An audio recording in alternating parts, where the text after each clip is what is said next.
今日はね YouTube の動画撮影を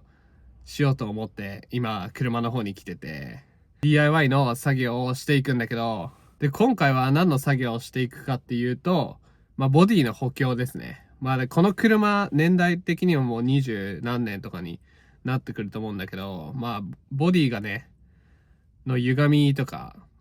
感じる人は感じると思うんだけど、そこで今回日本のパーツですごいいいパーツがあるので皆さんにご紹介をしたいなと思って今日は動画を撮ってる感じになります。で、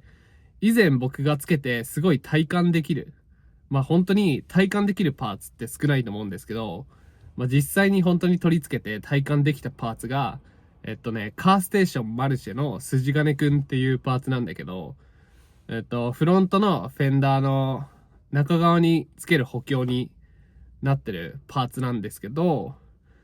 純正でも僕の STI のやつでは、薄いアルミの板みたいなやつが入ってるぐらい、そこは重要な補強の場所なんだけど、多分コスト面とかそういうところも考えられて、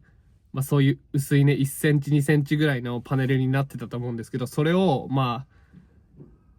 その筋金くんトラクションっていうのにやることによってすごい補強の度数が上がるんですね。でそれがめちゃめちゃ体感できたんですよ。でその動画は上がってないんだけど、ネットとか調べてみるとすごいわかると思うんで、ちょっと気になった方はねネットの方を検索していただければなと思ってます。今回そのカーステーションマルシェの筋金くんのバージョンで新しいフロントに補強も入れてるから、今度はリアに行こうと思って、僕は今の段階でトランクのバーを入れてるんだけど、それも全部カーステーションマルシェと補強のバーになってるんだけどもうどんだけマルシェ好きだよっていうね感じなんですけど、今度はこのトランクスルーの部分に取り付ける筋金くんトラクションっていう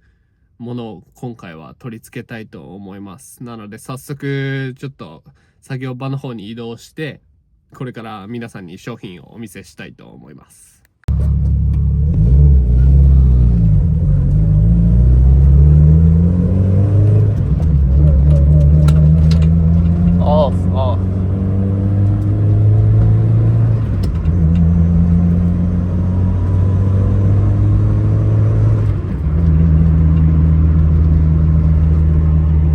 もういい感じでカメラ見えてんな。これ本当にあるとないは安心感が違うね。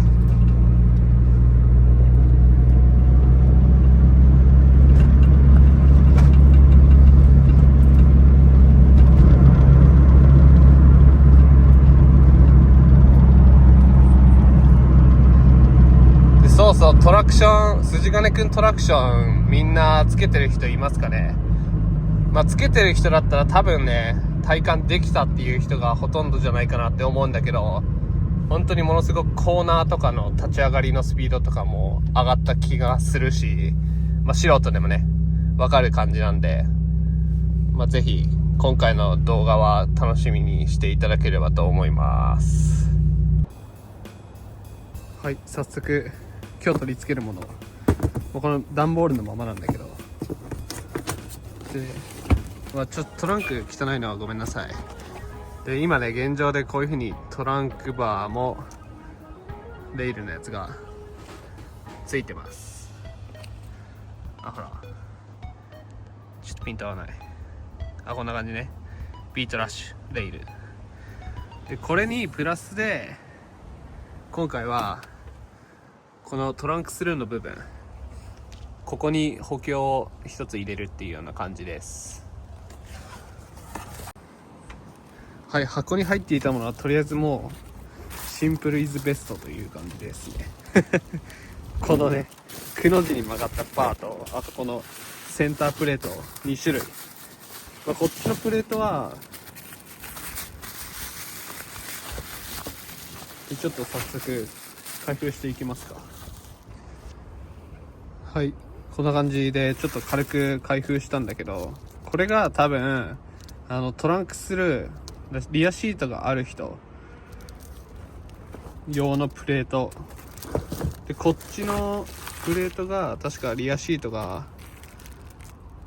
ない人用だったような気がする。詳しくはね、ちょっと概要欄のリンクの商品ホームページをチェックしてみてください。でこれがね、横のバーですね。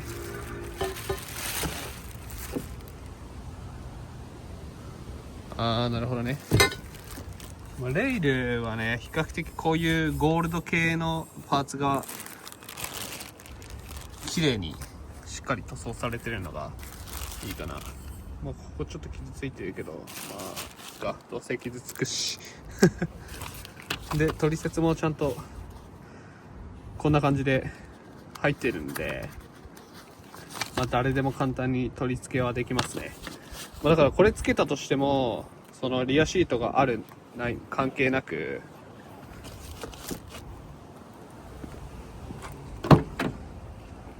今僕のはリアシートがない状態で、ここの黒い部分と、確かここら辺でこんな感じで取り付けができるような感じになってると思うんで、パパッとね、サクッと取り付けをしていこうかなって思います。でその後試乗をして、本当にどう変わったのか、本当に体感できるのかっていうところをね、ちょっと動画にできたらいいかなって思ってます。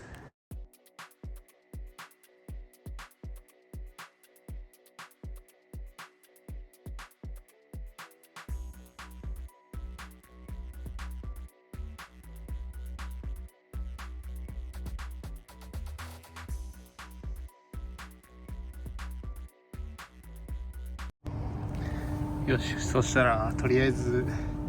これを仮組みして、これは多分使わない。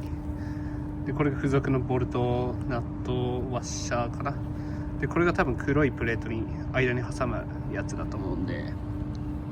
パパッと作業していこうと思います。はい、まずこの黒いバーをとりあえず外していきます。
走った感じすごい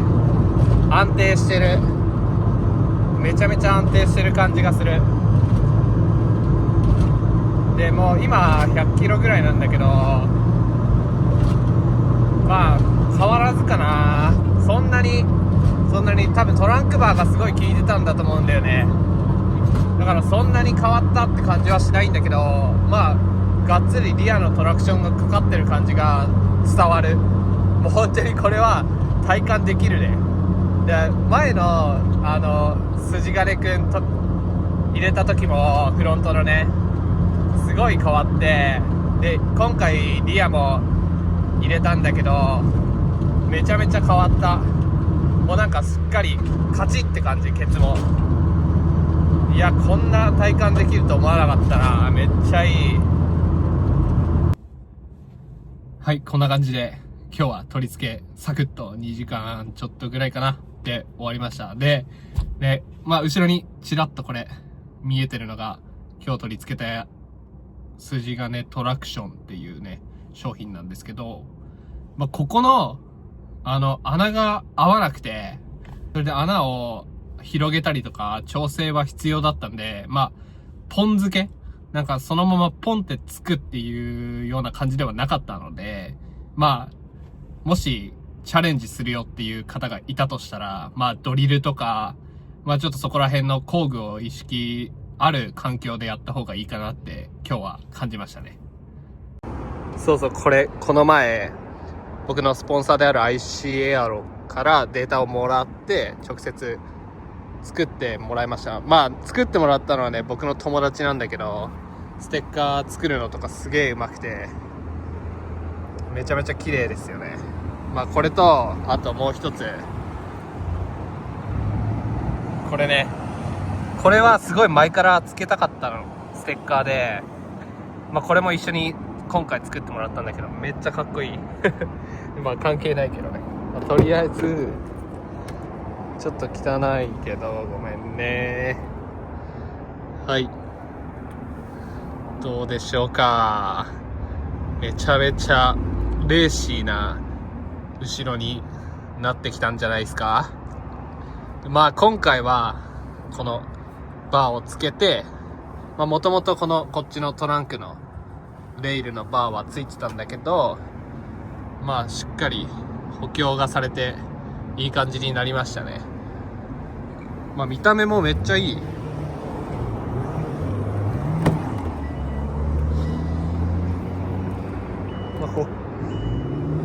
まあブリッドに逆入って後ろが、まあここはね今後ちょっとまたいろいろやってくんで、それは良ければチャンネル登録をしてお待ちいただければと思います。今年中にやろうかなって思ってます。まあちょっと今荷物整理したんだけど、後ろから見てもね、この前そう写真でこのアングルを見つけてすげえかっけえと思って、まあ良ければ写真の方はインスタグラム僕のねチェックしていただければと思います。もうこのアングルもめっちゃいい。はい、じゃあ今日はこんな感じで動画を終わろうかなと思うんだけど、まあ本当に体感できるパーツってすごい楽しいし、まあちょこちょこねこうやって変化を楽しんでいくのもすごいカスタムの醍醐味なんじゃないかなって僕は思ってます。まあ今後もねこういう風にカスタムを内装もそうだし外装もまだやりたいこといっぱいあるんで、まあやっていこうかなって思ってます。まあ結構ね最近はなんかグローブレースつけましたとか ICR のパーツつけましたって連絡いただけたりとかもして本当にまあ嬉しい限りですよね。日本に広がって本当に良かったなって感じです。まあこれからもどんどん広げていこうと思ってるので、ぜひ皆さんもインスタグラムの方もチェックしてみてください。じゃあね、今日はこんな感じで動画終わろうかなと思います。次回の動画でまたお会いしましょう。ではまた。